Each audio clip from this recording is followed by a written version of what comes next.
Perfecto, está funcionando, estamos arriba. Bueno, todos, muchas gracias por unirse a nuestro webinar, ¿cierto? De cumplimiento OIB, OT y marítimo, marco legal y desafíos técnicos. Tenemos aquí a unos panelistas con mucha experiencia en el ámbito específico que a cada uno le compete. Parto presentándome yo, ¿cierto? Ángel Anguita, soy socio en Anguita Osorio, consultor en temas de ciberseguridad y mayoritariamente cumplimiento en ciberseguridad, también en temas de ISO 27001 y regulaciones en general asociadas a la ley y a la normativa. Eh, Rodrigo, si quieres presentarte tú.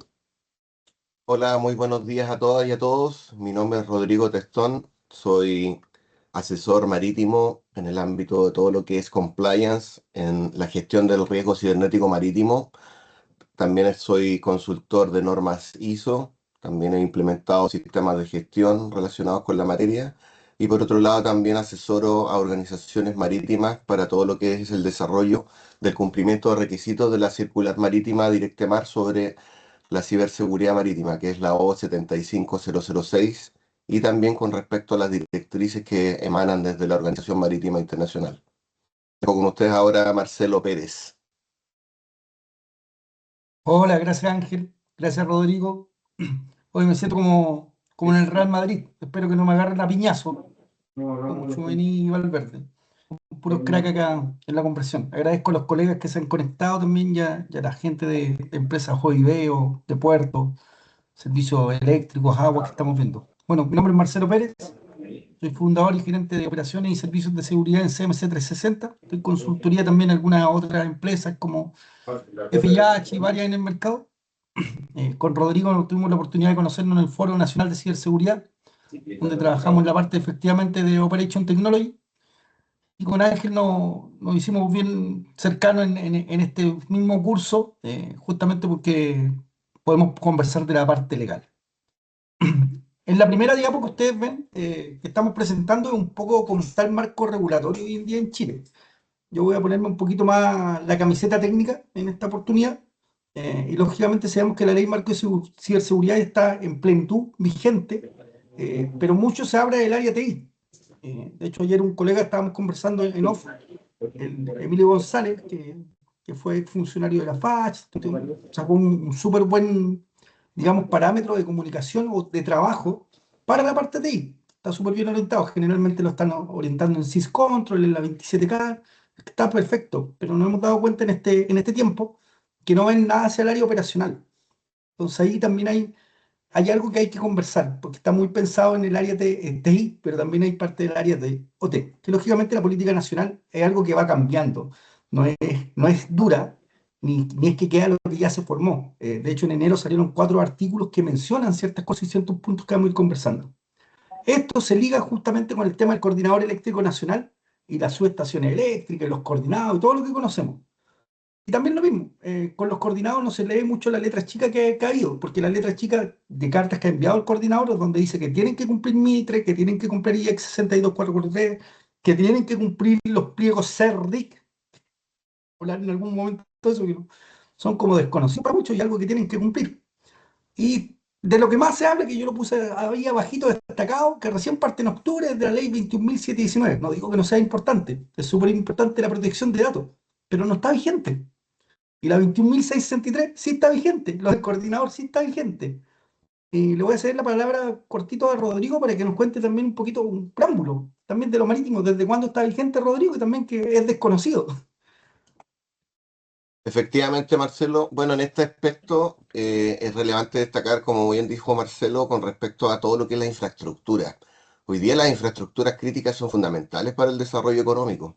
Hoy día Chile y en el mundo, si nos podamos cuenta, el mayor lugar y donde se concentra el desplazamiento de cargas de exportación y de importaciones a través de los puertos, las instalaciones portuarias, ¿ya?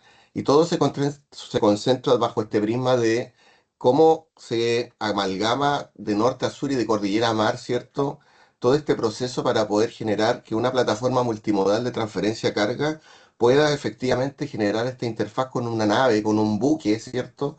Pero eso obviamente exige también una concatenación, ¿cierto?, de normas. Y sobre esa misma, con respecto a la infraestructura, hoy día nos hemos dado cuenta que efectivamente hay una distancia. No quiero decir que hay una brecha, que hay un problema, son desafíos. Efectivamente, hoy día necesitamos que se desarrolle un poco más todo lo que es el control de lo que es la infraestructura. ¿Qué pasa con sus componentes? ¿Qué pasa con su tecnología? ¿Qué pasa con todo lo que son las capas, ¿cierto? De este modelo de Purdue, ¿cierto? De 0 a 5 con respecto a cómo se tiene que proteger esa parte. Porque la ley ya está vigente. La circular marítima hoy día partió en vigencia el año 2025, el 16 de junio del año pasado.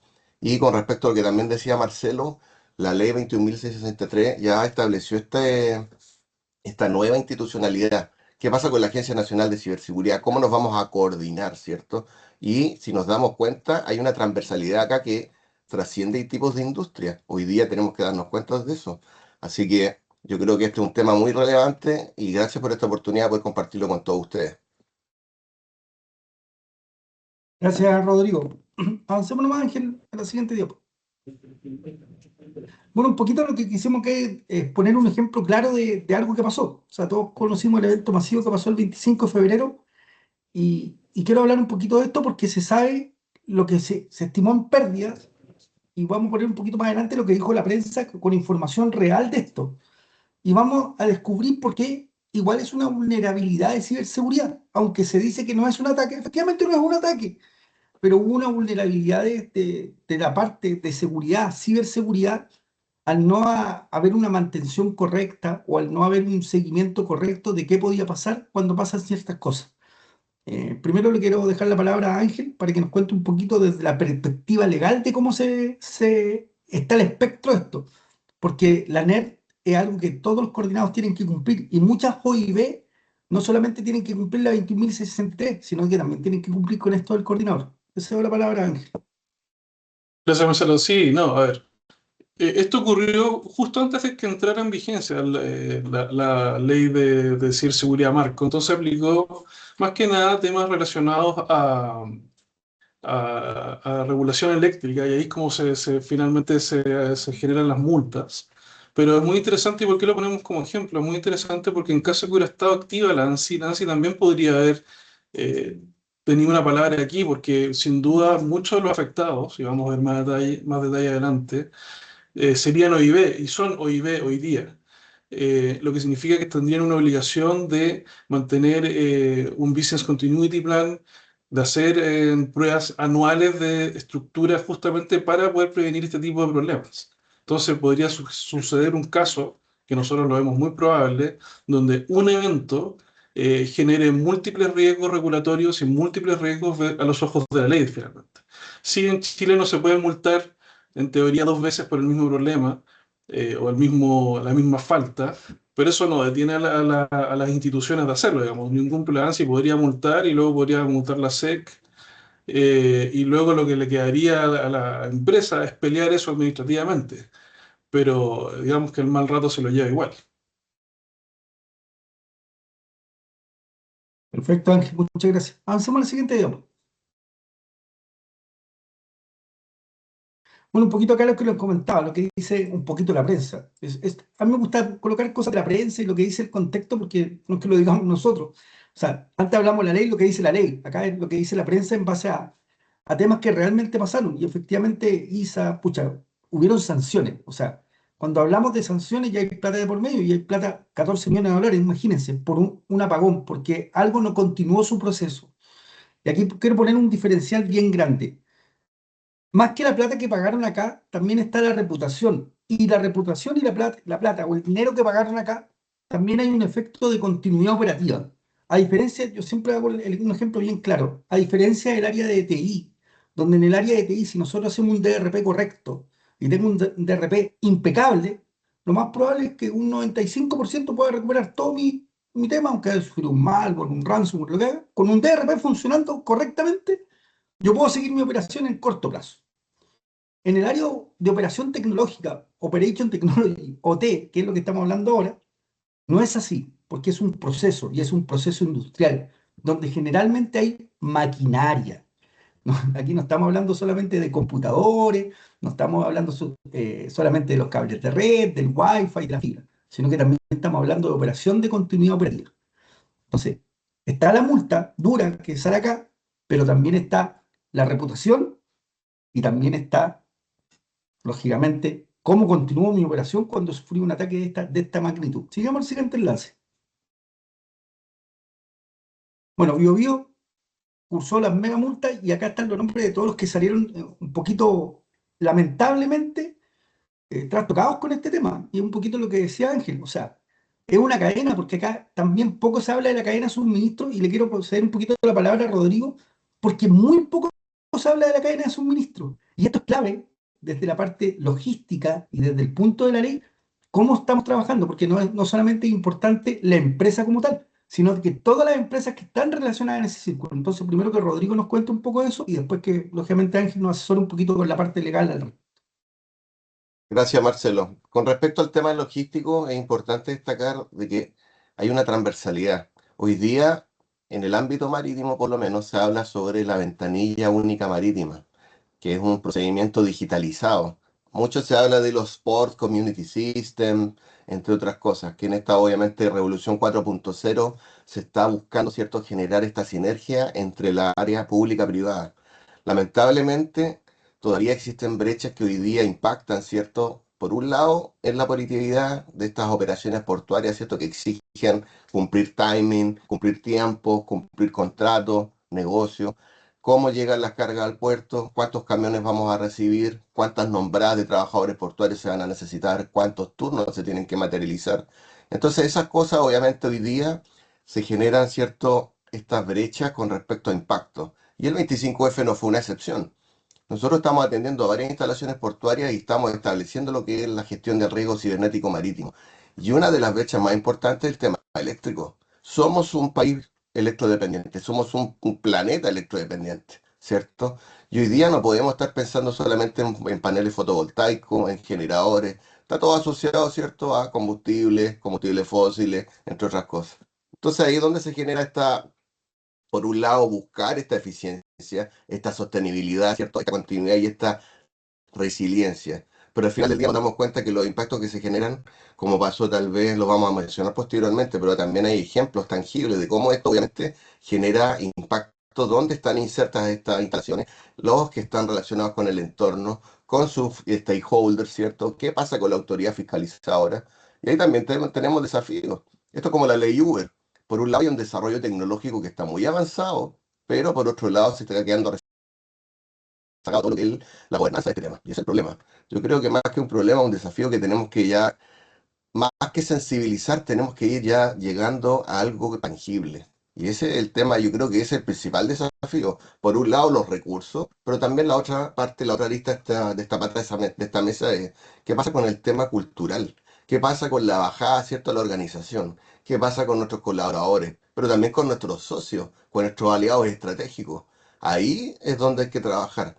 Porque yo no saco nada con ser yo puerto, ¿cierto? Y tener todo el día y como nos están pidiendo. Pero el día siguiente me doy cuenta que mis socios, los que están jugando conmigo aquí, para lograr, ¿cierto?, este objetivo de ser competitivo y ser diferenciado, no logramos lo mismo porque estamos separados. Tenemos esos puentes que nos faltan para cruzar este canal de Chacao. ¿Se fijan? Entonces ahí obviamente la ley y la brecha es grande. Hoy día yo me meto a ver cuánto, ¿cierto? Cómo gestiono mi pago de la cuenta de la luz. Y tengo un usuario y clave, ¿cierto? Me doy cuenta que en realidad, chuta, una industria nos dista mucho de ese escenario. Y esto no se soluciona con que le voy a mandar más camionetas para que estén al lado del poste de la luz. Esto se soluciona con un tema más serio. ¿Qué dice nuestro contrato? ¿Qué dice nuestro Service Level Agreement? ¿Cuánto tiempo se va a demorar en reponerme el servicio? ¿Se fijan? Entonces, ahí es donde hay que buscar respuestas. Y necesitamos soluciones tangibles, reales, ¿ya? Porque esto nos arregla, ¿cierto?, con una ayuda, porque hay gente electrodependiente además que sufre impacto y no tiene nada que ver con estos procesos. Lamentablemente, obviamente, tiene un costo de vida humana, que ahí también obviamente hay unos grados de responsabilidad que nadie quiere asumir, pero obviamente, ¿a qué voy yo? Acá no se trata de estar simplemente exponiendo una situación para generar búsqueda responsable, sino que cómo lo vamos a arreglar, cómo destrabamos este tema para que al final del día, ¿cierto?, y la jornada podamos decir, sí, en realidad vamos a tener esto ya definido, hay una gobernanza, ¿cierto?, que Ángel nos podrá comentar más tarde, ¿cierto? Y obviamente esto es lo que vamos a hacer hoy día. porque hay que controlarlo, hay que fiscalizarlo, porque si no, no se cumple. No puede ser una molestia, ¿cierto? Tiene que estar calificado. Al contrario, es una oportunidad de ventaja competitiva. Gracias, Mejora Marcelo. continua. Mejora continua, Además, digamos. Ángel, si podéis pasar a la Sí, próxima diapositiva, porque creo que ahí acá hay un comentario súper específico. Cuando solo quería hablamos, tal vez hacer un sí, alcance antes, Marcelo, dale. que toca un punto muy bueno de gobernanza. Sin duda es como el tema para lo que es, digamos, y la ley un poco te da esa oportunidad, yo también me muestro como una oportunidad. Nosotros hablamos harto con gerencias generales, con directorios del lado, ¿cierto?, del estudio jurídico. Y encontramos harta resistencia a lo que se trata, o también un poco intentar dentro de minimizar un problema que al final del día, creo que han sido mencionados, tiene al menos tres aristas clave. Una es la ley de ciberseguridad, sin duda. Es un regulatorio para las empresas que tienen que poder mitigar de alguna manera. Luego tienes el riesgo de ciberseguridad en sí mismo, ¿cierto? El riesgo de que te pueden atacar y puede ser que eso afecte directamente a tu bottom line de tu empresa. Y también el otro riesgo que también se minimiza, que es muy importante, es el riesgo de la cadena de suministro, que es que tú puedes estar suministrando ciertos servicios y igual te pega la ciberseguridad por ese punto, o tú puedes estar requiriendo servicios y te pega la ciberseguridad por ese punto. Entonces, finalmente, un poco el mensaje es que, a pesar que tal vez hay empresas que no están en el listado de IB, tal vez dicen, no, la verdad, yo no soy servicio esencial, ok, tal vez tu riesgo regulatorio es más bajo, pero nos encontramos en un mundo cada vez más sujeto a ataque informático y a riesgo informático eh, creciente sin duda. Mira, Ángel, pasemos al siguiente día porque yo creo que esto es súper importante. Porque hoy en día las sanciones, ¿cuál es el problema de todos los colegas seguramente, o de operadores de puntuación vital o empresas que están acá? Que cuando van a buscar presupuesto le dicen, para esto no hay plata, no hay dinero, como dijo Milei, no hay plata. Eh, ¿Cuál es el tema hoy en día? Que no solamente hay sanciones para la empresa, sino que también para sus directores.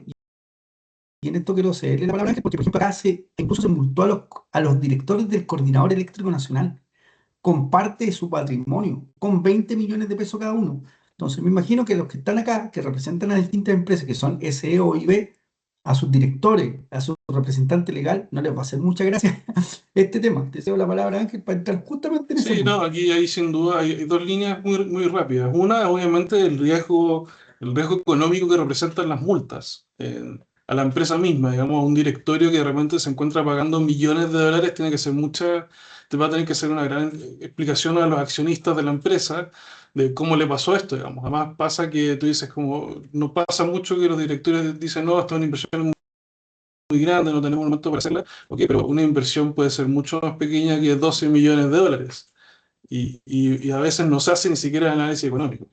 Y la otra Claro, línea que hay que tener, ojo, es la línea de delitos económicos. Los de los delitos informáticos son parte de los delitos económicos. Y hay que tener mucho ojo porque dependiendo de cómo la fiscalía ha demostrado que ahora cuando ocurrió el humor, ha demostrado que es bastante creativa en cómo interpreta la ley en este sentido. Entonces, uno se podría sorprender que tal vez digan, ¿sabes qué? Este delito informático ocurrió porque la empresa no tomó ningún tipo de contramedida y además fue laxa en entrenar a su gente. O sea, como que tú podrías empezar a tomar líneas que podrían representar ciertos problemas más bien jurídicos a la empresa. Entonces, no hacer nada realmente, legalmente, no es una opción. Hay que tomar que sean las medidas iniciales básicas. efectivamente. Sigamos avanzando un poquito, Ángel. Como para hacer un resumen hasta acá a todos los que nos están escuchando. Ser una OIB o no ser una OIB no te restringen que no tengas que preocuparte de ciertas cosas.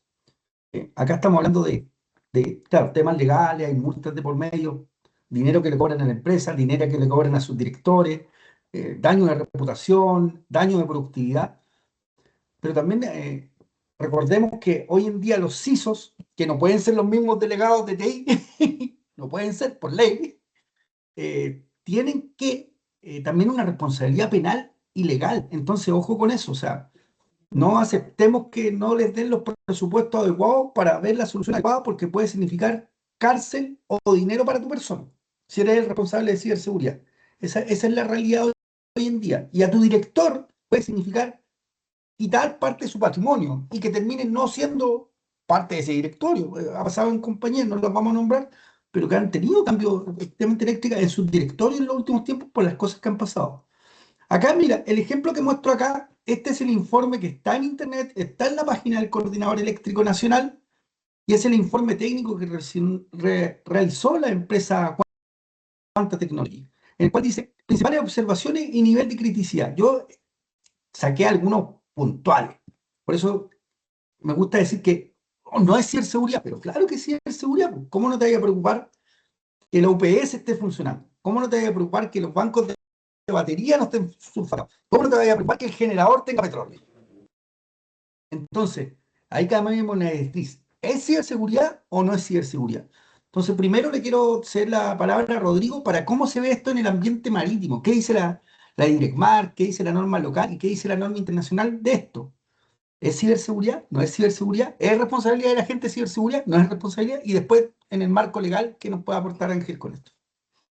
En este aspecto, Marcelo, y aquí yo creo que lo más relevante es que las organizaciones tienen que estar con planes. Y uno de estos, como vemos en este ejemplo en particular, son los planes de mantenimiento. Efectivamente, son responsabilidades compartidas, porque hay un encargado, hay un responsable, hay una jefatura, una sugerencia de sí hacia arriba. La alta dirección, como responsable macro de todo lo que es la organización, tiene que tener claridad de que tiene gente competente que está haciendo su trabajo. Y por eso, obviamente, se generan estas responsabilidades colaterales. Pero por otro lado, como tú bien dijiste, ¿es parte de la ciberseguridad? Absolutamente. Hay un plan de respuesta de emergencia y una parte de los chequeos tienen que ser estas. Son parte, ¿cierto?, de estos protocolos, de estas checklists que tienen que existir. Un puerto no puede funcionar, ¿cierto?, si su grúa ZPMC de China, ¿cierto?, no funciona porque no tiene electricidad, no tiene respaldo porque son eléctricas, no tienen una alternativa manual y menos, ¿cierto?, a combustión interna. Eso es lo mismo que está pasando en este caso. Por eso, esta electrodependencia es una delgada línea roja bajo mi apreciación, de acuerdo a la experiencia que ya llevo con respecto a la que he visto en terreno, con lo que está pasando, ¿cierto?, a nivel orgánico en las instalaciones, pero también esto se extrapola. O sea, aquí estamos viendo un ejemplo de una eléctrica que no dista una realidad, ¿cierto?, en otros lugares. Y ese yo creo que es uno de los cuidados que hay que tener bajo este microscopio, ¿cierto? Y no con un afán, ¿cierto?, de generar, ¿cierto?, aquí hacer más leña en el árbol caído, sino que por otro lado hay que también ver qué es lo que mira la autoridad fiscalizadora, que es un mundo del cual yo provengo, obviamente, y uno ya tiene un ojo clínico con respecto a que un proceso, cierto proceso de fiscalización en terreno. Ahí es donde está ese bemol, ¿cierto?, que genera otro diapasón en las organizaciones. Gracias. Sí, yo creo que voy a hablar más de esto mismo, voy a hablar más cuando hable de la ley misma, por eso sí que ¿Vale? sigamos avanzando. Vamos avanzando. Bueno, un poquito también destacar de esto mismo. O sea, hay un informe completo de Quantum. Yo los invito a, después si quieren lo piden por interno, les pasamos el enlace. Es un enlace público. Esto no es información confidencial ni nada por el estilo. Dice confidencial y está rayado lo que lógicamente la consultora no podía entregar. Sigue avanzando nomás, Ángel. Pero en grandes rasgos esto es, por eso, las baterías estaban sulfatadas, el grupo electrógeno no tenía petróleo. Obviamente hay un responsable de eso. Sigamos un poquito. En términos, digamos, globales, esto es un poco lo que resume hoy en día en qué estamos trabajando. Hay una capa de compliance, que es la ley 21.063, con la directiva de la DIRECMAR, la 05006, que estaba hablando Rodrigo, que más adelante va a especificar. Está el tema de la NER del coordinador con los pliegos CERRIC, que muchos no saben, pero están en vigencia y tienen multas de por medio. El coordinador no es un ente multador, la SECSI. La ANSI es un ente fiscalizador y también multador, es una superintendencia con un nombre bonito. Y lógicamente hay muchas empresas que tienen que cumplir con NIS 2, con NIS, y el mismo coordinador ya nombró el 62443 de la MICRE, en términos de compliance. Después están los servicios de vengado como servicio OT, que vamos a hablar un poquito más adelante, que vienen de vengado de estos compliance. Y lógicamente viene la capa de ciberseguridad OT. Y en paralelo a todo esto está el ámbito jurídico legal, por eso está aquí, lógicamente. O sea, no es que una reemplaza a la otra y si tomo una no tengo que tomar la otra. Tengo que tenerlas todas. Avancemos, Ángel. Sí, yo les quería hablar un poco porque hemos como partimos tal vez con algo más interesante, ¿cierto? Que hablar de cosas que están pasando, ¿no? Pero creo que sería importante hacer un refresco rápido de la ley, ¿cierto? La 21.663, que entró en vigor en marzo del 25, creó la Agencia Nacional, ¿cierto?, de Ciberseguridad, que como bien dice Marcelo, es como una superintendencia, tiene la capacidad es autónoma y tiene la capacidad de investigar y dar multas. Hay 14 sectores que están involucrados directamente en la ley. Nuevamente aquí vuelvo al argumento de que hay que tener mucho ojo con el riesgo logístico, ¿cierto? El riesgo en la cadena de suministro. Que yo no esté en estos 14 sectores no significa que no dependa de estos sectores, no significa que esos sectores no dependan de mí, y eso también puede, o sea, sin duda nos va a pegar en el punto de vista después contractual, porque van a empezar a aparecer exigencias de las que son OIB hacia sus proveedores para cumplir con, al menos algunos elementos básicos de ciberseguridad. Y como ya hemos hablado, ¿cierto? Hay dos niveles, hay un nivel que es servicio esencial y hay un nivel que es OIB, que son los operadores de importancia vital que se consideran críticos para el país. Los deberes generales, también muy rápidamente, los servicios esenciales tienen que hacer medidas mínimas, tienen que reportar al CIRS nacional, tienen que trabajar en una ciberhigiene o alguna capacitación de ciberhigiene que la ANSI ha entregado algunas directivas básicas, cooperación con la ANSI y no exige una certificación. En el fondo, los servicios esenciales tienen un marco regulatorio mucho más ligero, lo que no significa que uno no pueda estar preparado, porque ¿qué ocurre? Que obviamente las personas que atacan, y esto es lo que se ve a nivel mundial, tal vez tiene una gran generadora, hemos hablado de harto eléctrico, pero tiene una gran generadora, un puerto, ¿cierto? Que tal vez más ingente el tema, que tal vez está haciendo todo lo posible y tiene unas medidas, digamos, fuertes de ciberseguridad. Entonces los atacantes buscan el eslabón más débil. Y el eslabón más débil puede ser alguien que está, ¿cierto?, aguas arriba o aguas abajo en algún tipo de proveedor. Y por eso la ANSI dice, oye, tú tienes que poder cooperar conmigo porque muchas veces los ataques vienen de estos eslabones más débiles que intentan de contaminar las redes de manera, eh, las redes, digamos, nacionales por medio eh, de operadores más pequeños. Y luego tenemos los IB, que es un poco lo que hemos hablado un poco ahora. La ley habla de un SGCI, un sistema de gestión de seguridad de la información, que la palabra misma se roba un poco de la ISO 27001. Eh, Debo decir que la ANSI no ha dicho cuál es exactamente la certificación que va a buscar, si es que va a inventar una certificación. Ha dicho, ha dado guiños de que la ISO 27001 corresponde, la ISO 22301 de plan de certificación de ciertos planes de continuidad operacional y de recuperación de desastres. eh, Son un poco en la línea que están viendo ellos. Y me quiero tener aquí un segundo porque ¿qué significa esto para un OIB? Un OIB tiene que tener un plan de ciberseguridad serio con gobernanza, eso es lo que significa SGCI, para hacerle cumplimiento a la ley. Y la ley además hace un segundo requerimiento cuando habla de continuidad de negocios. Lo que muchas veces nos pasa a nosotros cuando estamos intentando de explicar lo que significa ser un OIB, es que dicen, ok, ya voy a reforzar mi ciberseguridad, voy a tener gobernanza, voy a comprar un antivirus o un firewall. Digo, ok, está bien, eso es un primer paso, pero ¿qué pasa con tu continuidad de negocio? ¿Qué pasa? ¿Dónde están tus servidores? No, mis servidores los tengo aquí, no sé, estos servidores. Ya, y si eso se quema, ¿qué pasa? Nada, todo se pierde, no sé, nunca lo hemos visto. Lo que sucede es que Business Continuity Plan y los Business Disaster Recovery Plans son una área, digamos, ortogonal de conocimiento muchas veces. Entonces, significa que tienes dos requerimientos muy fuertes de conocimiento y capacidad a nivel de infraestructura tecnológica que tienes que tener en tu empresa para poder cumplir desde el punto de vista de OIB. Luego podemos hablar un poquito más de la ciberseguridad industrial. Yo creo que, y es algo que hemos conversado largamente, ¿cierto?, con Marcelo Rodríguez, que un poco la ley no lo menciona específicamente, pero y la gente dice, como no lo menciona específicamente, tal vez no va. Y eso yo creo que es un gran error. Vamos a hablar cómo la ley sí hace referencia a estas cosas. Tal vez no de una manera tan directa como nos hubiera gustado, pero sin duda uno tiene que considerarlo cuando hace sus planes de ciberseguridad. Y similar, ¿cierto?, al operador de servicio esencial, tiene que estar, uno se podría acreditar frente a la ANSI. La ANSI no ha dicho cómo va a ser esta acreditación, pero eventualmente va a permitir acreditar a la ANSI. Y lo otro es el delegado de ciberseguridad, que también se lo exige a los servicios esenciales, ¿cierto? Alguien debe estar inscrito ante la ANSI con una carta del representante legal de la empresa, al menos. Un alcance, Ángel, para los colegas Sí, que son de otros países. Es súper importante que ocupen a Chile como su marco referencial. No porque lo diga yo, sino porque Chile tiene una asociación con todos los países de Latinoamérica, donde Chile es la punta de lanza para esto. El mejor ejemplo es que República Dominicana tomó la misma ley de ciberseguridad eléctrica que tenemos nosotros hace casi 9 meses, la implementó y la puso más drástica que la de nosotros, porque ellos pusieron por escrito y toda la cadena de suministro, así, con palabras textuales.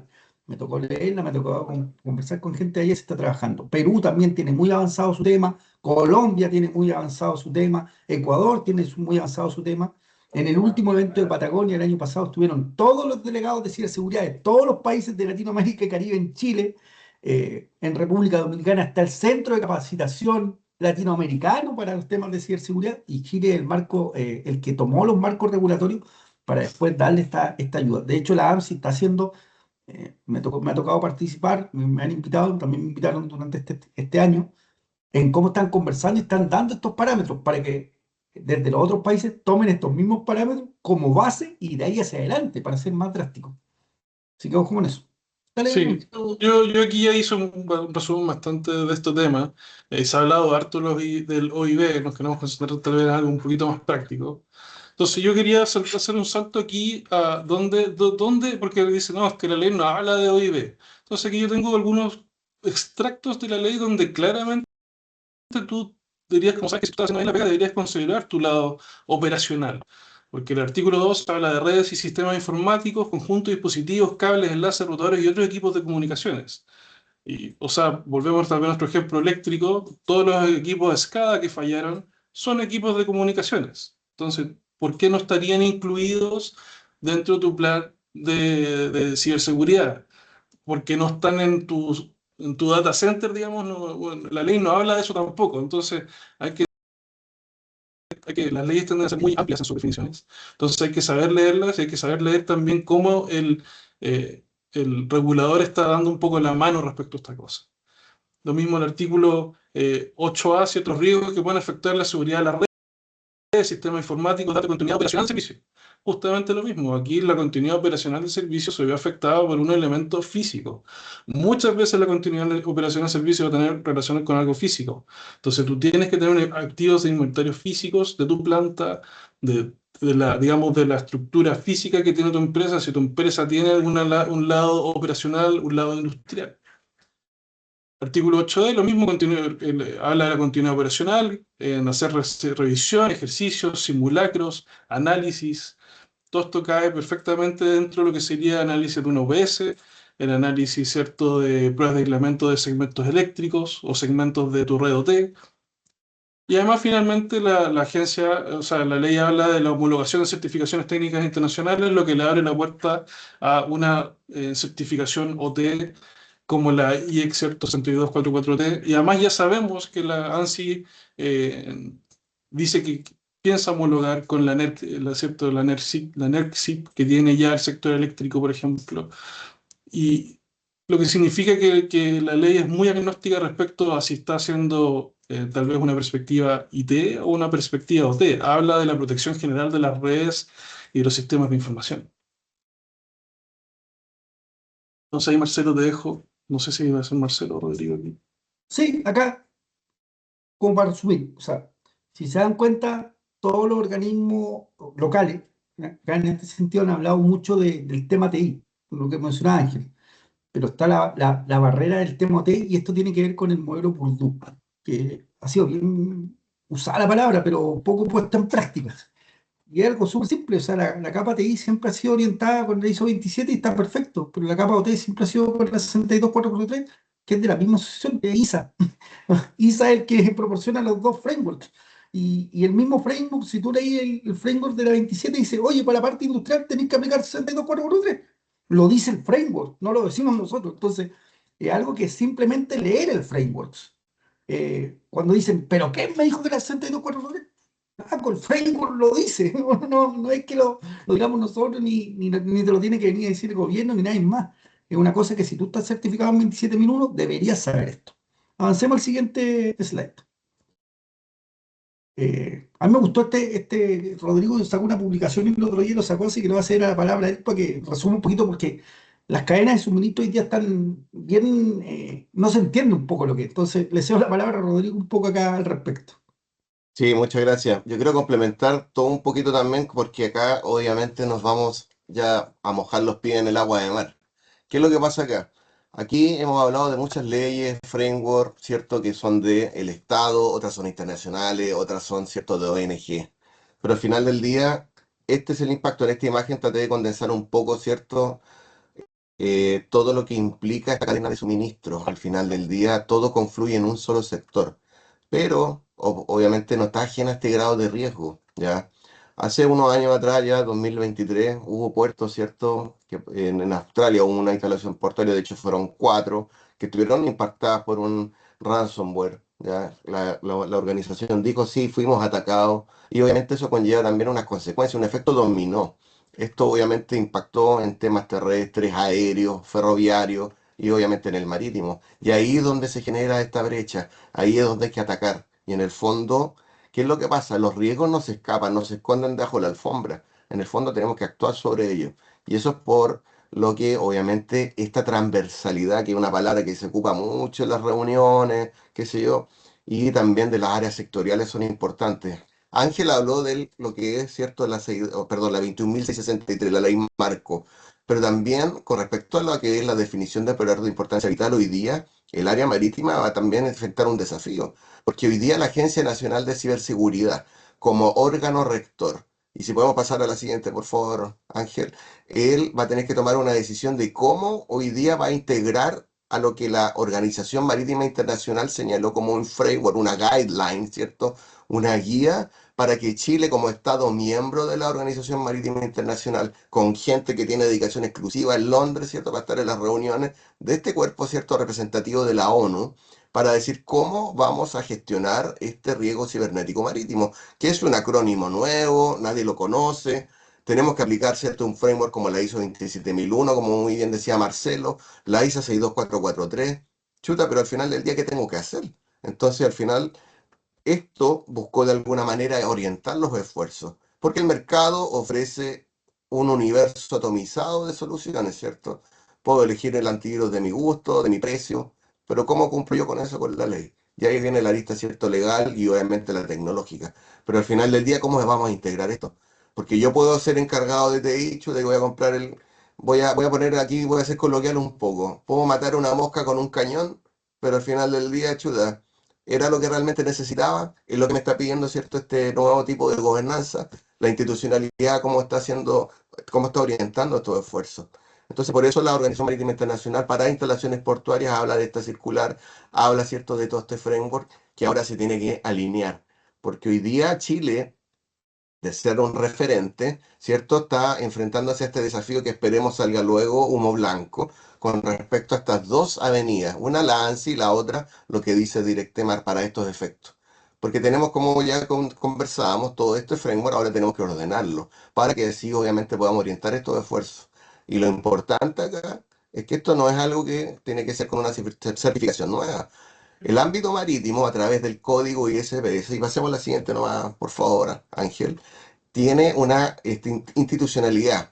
Porque hoy día las instalaciones como este diagrama bien básico, ¿cierto? Reciben a un buque, hoy día recibo la carga, eso se almacena, pero tiene cierto cortafuegos, tiene ciertos centros de depósito. Hoy día las organizaciones, ¿cierto? Tiene todo un layout que necesita saber en tiempo real cuánto tengo, por ejemplo, si tengo un terminal marítimo que almaceno butano o propano, ¿cierto? Gas para las casas, para, ¿cierto? Obviamente mitigar este impacto que me significó la alza de los combustibles, la raya y todo lo que está pasando.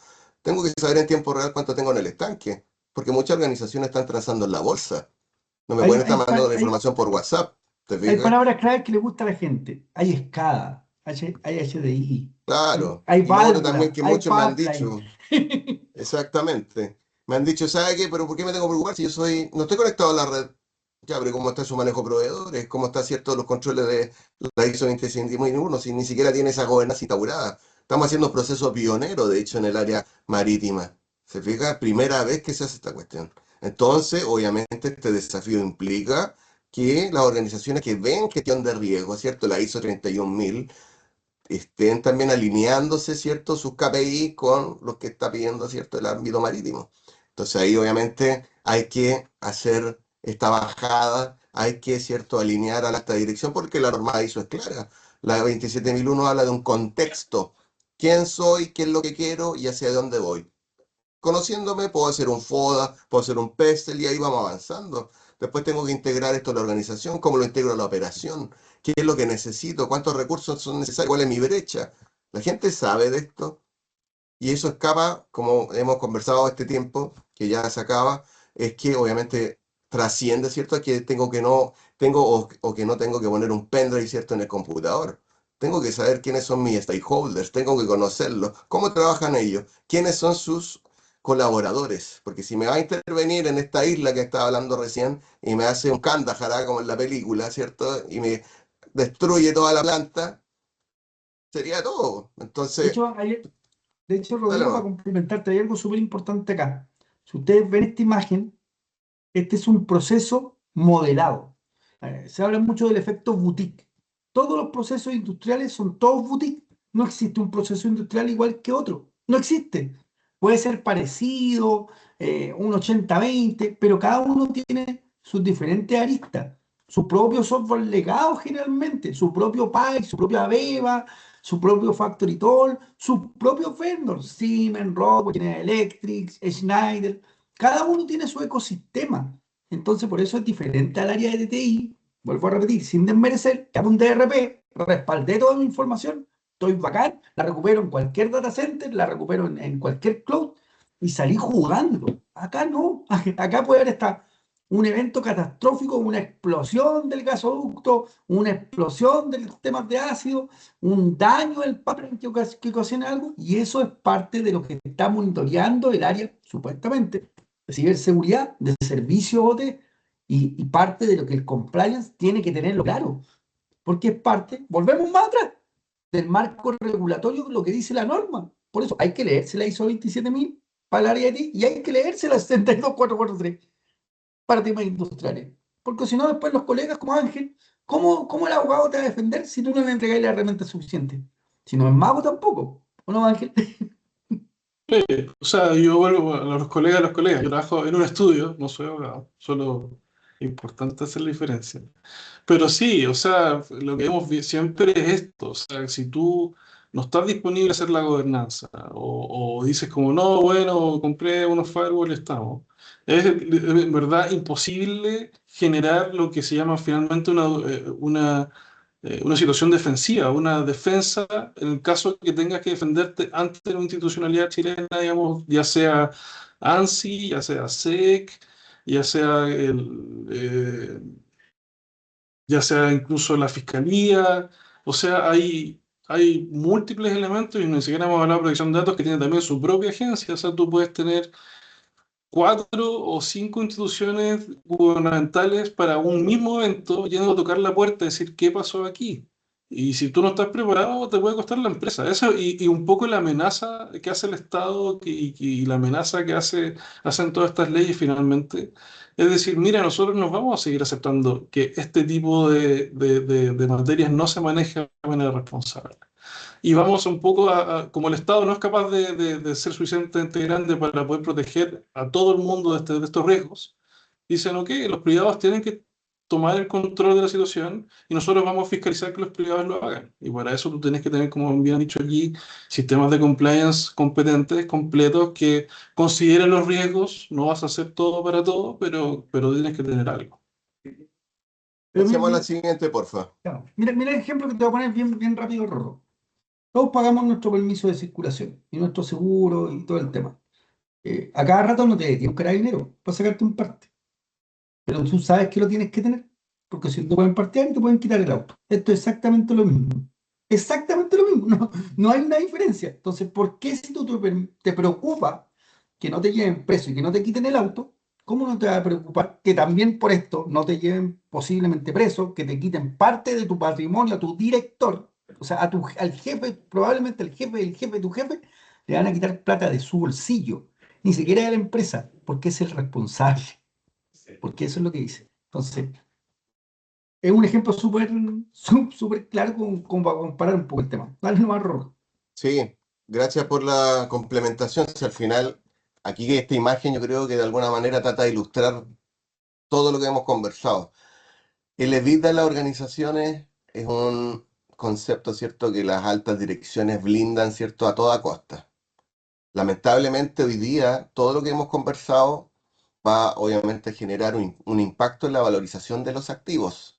Y aquí estamos hablando de impactos operacionales, impactos legales, impactos financieros, impactos, ¿cierto?, a los stakeholders, a la reputación. Entonces, ¿qué es lo que está pasando?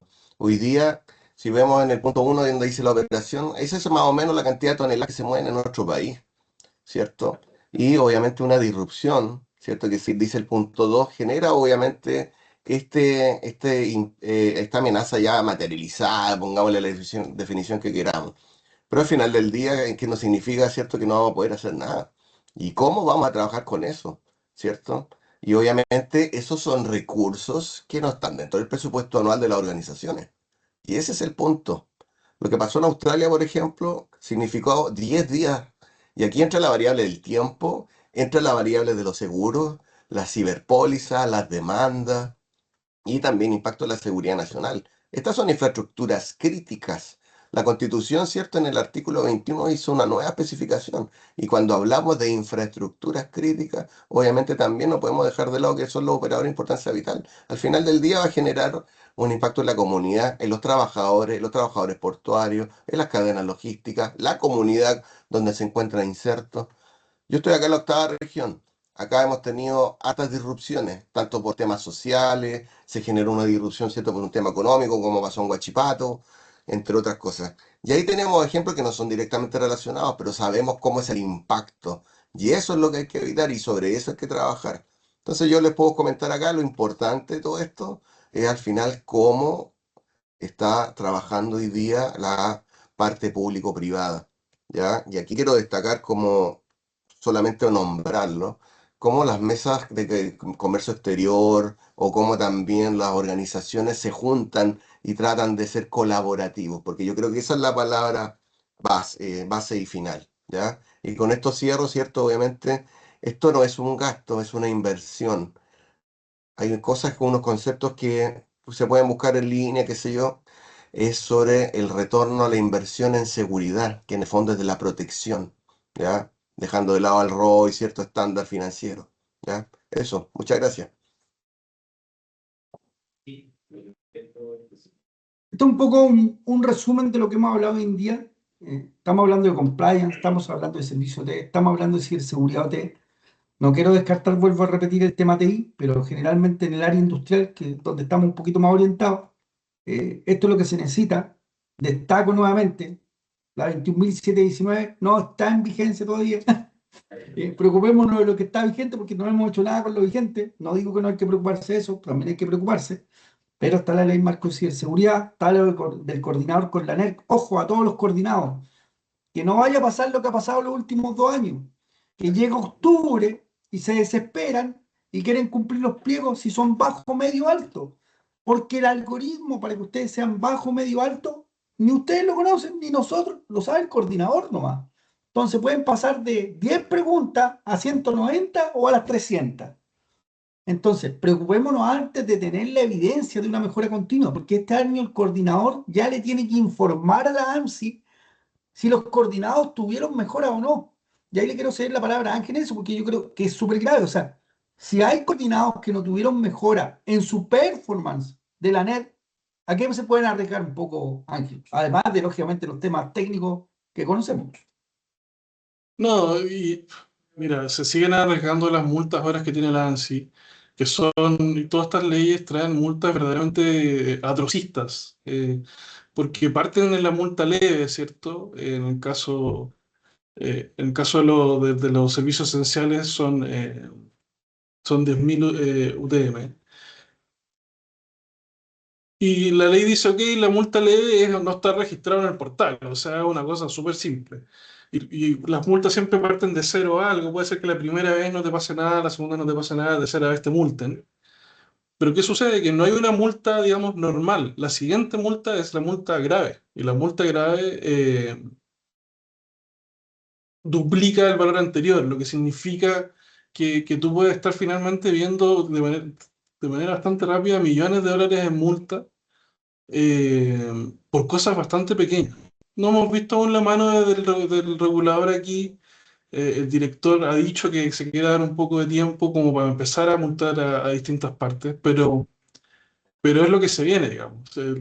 Ellos sin duda, y nos vamos a buscar en la mano del siguiente director, porque va a entrar un siguiente Ah, director, hay está una en hora, transición. claro, va un siguiente director y vamos a ver la mano que tiene. En la experiencia comparada aquí es que los directores a veces para un poco presentarse y decir, oye, esto viene en serio, generan momentos que tal vez son más noticiosos, van a buscar áreas donde la gente sabe que no se está cumpliendo la norma y van con todo el peso de la ley, digamos. Piensen un poco como lo que pasó con Dorothy Pérez ¿cierto? Y las licencias médicas. O sea, un nuevo director perfectamente podría inspirarse en algo de eso justamente para sentarse como director y asentar un poco lo que es la institucionalidad en Chile, que no ha ocurrido de manera tan fuerte aún.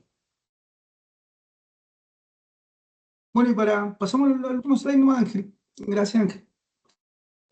Lo que queremos es una mirada bien transversal. Por eso está Rodrigo, que sabe bastante del tema marino.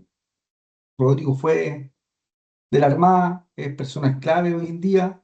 Ángel es cofundador de un estudio jurídico, entonces él personalmente trabaja en ciberseguridad. Entonces, basado en todas estas conversaciones, hemos logrado tener un poquito este cuadrito y les queremos compartir un poco para que vean cuál es la urgencia.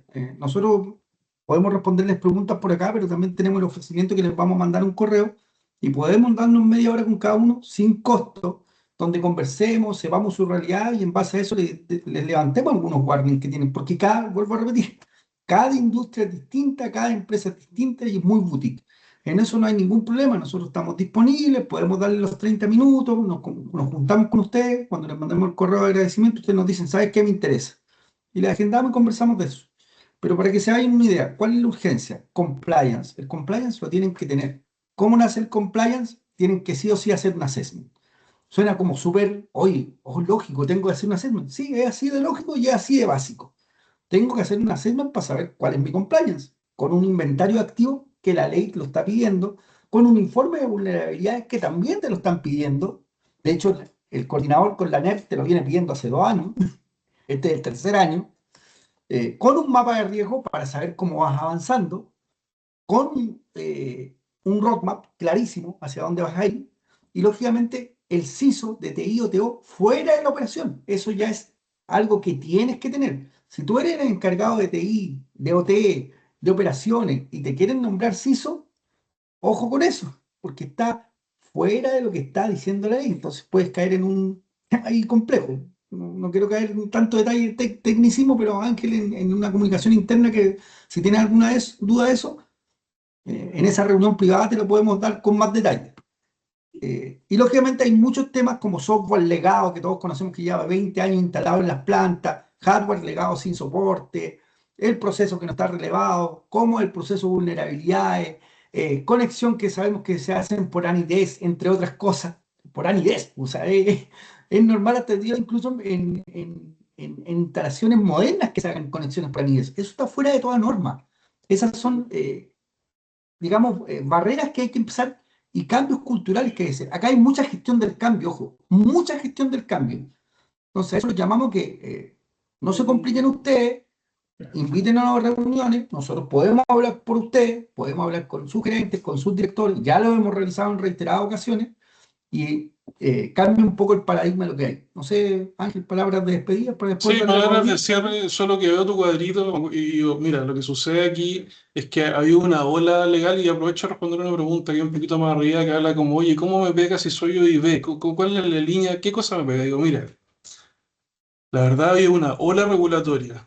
Tienes delito económico, voy a volver para allá. Delito económico es que es la responsabilidad penal de las personas jurídicas, donde los directivos pueden tener penas de cárcel, además de multas millonarias, digamos. ¿Cómo conecta eso con lo que es todo lo que es ciberseguridad a través de la ley de delitos informáticos? Porque ¿qué sucede si tú no haces tu pega? Digamos que hay algún tipo de pérdida de datos importante en tu empresa y alguien presenta una querella contra quien resulte responsable. Si tú no te haces parte de esa querella como empresa, tú podrías ser responsable. La responsabilidad es contra la responsabilidad penal, ¿cierto? De las personas jurídicas que caen en delitos económicos que podrían terminar con cárcel para los directivos y gerentes. O sea, tú tienes una línea ahí y dices como, ok, es medio lejano, sí, no es una línea tan directa, estoy de acuerdo, pero no significa que no estés protegido, tienes que considerarlo como un riesgo importante. Y yo veo que además hay muchas otras leyes y normas, o sea, tenemos la norma marítima, norma eléctrica, norma aeronáutica, no, ni siquiera, o sea, tenemos la norma de protección de datos, ni siquiera hablamos de la ley de seguridad del Estado, ¿cierto? Que es la que conformó ahora el ministerio, donde habla de la seguridad privada, que donde habla de las salas de CCTV. O sea, hay una enorme, enorme cantidad de aristas normativas que están hoy día y la gente me dice, oye, pero ¿cómo lo estoy haciendo tan mal? Es que hace 2 años nada de esto existía, o sea, ha cambiado muy rápido y nosotros justamente lo que estamos viendo es que estamos intentando de conversar con clientes, el público en general, directorio, para que estén atentos al tanto de los riesgos que significa, ¿cierto?, este cambio regulatorio. Rodrigo, Rodrigo, si tiene una palabra al cierre y cerramos. Sí, muchas gracias, agradecer y recibo varios mensajes en este momento y de hecho contestando uno. Hoy día es muy relevante lo que está pasando, o sea, la difusión de este awareness que es tan fundamental es parte de esto que tenemos que tratar de, ojalá, de difundir a todo el mundo. Yo sé que están todos muy ocupados y bueno, de hecho es el leitmotiv de todo esto, de hecho. Hoy día las organizaciones se preocupan de producir, pero hoy día no tienen mucho tiempo para ver estos temas que están llenando esta mochila regulatoria todos los días. Entonces, obviamente la idea es poder aportar de esa manera. Y obviamente siempre abierto a poder apoyar. Así que muchas gracias. Gracias, Rodrigo. Rodrigo, Bueno, gracias, Marcelo. sí, para Eh, cerrar una última palabra. sí, dale, no, Marcelo. Tanto los roadmap como los mapas de riesgo son cosas vivas, igual que la ley. La ley va saliendo en el diario oficial diferentes artículos y nos dan un aviso cuando salen. Hay que estarlo mirando. Entonces, llévense eso también para su casa, que son cosas vivas, no, son cosas muertas, no un papel que te entrego y yo ya cumplí. Son cosas que tienen que estar vivas, en constante cambio. Eso, Ángel. Listo, muchas gracias a todos por su tiempo. Nos pasamos 2 minutos, así que estuvimos bastante justos. Agradezco, ¿cierto?, a Marcelo Rodrigo, que muy interesante su experiencia. Gracias a todos lo preguntaban. La grabación va a estar disponible en YouTube, la vamos a estar compartiendo o sea, el video va a estar disponible en YouTube para que Sí. ustedes lo vean. Bueno, estamos todos disponibles en LinkedIn. Vamos a pasar un correo igual, Y vamos a Ángel. pasar un correíto a la gente que se inscribió, que en general vamos a mandar un correo, en general con la presentación, con toda la información, y si quieren conversar más, no hay problema de conectar. Muchas gracias. Chao, gracias a todos. Chao, gracias a todos y a todas.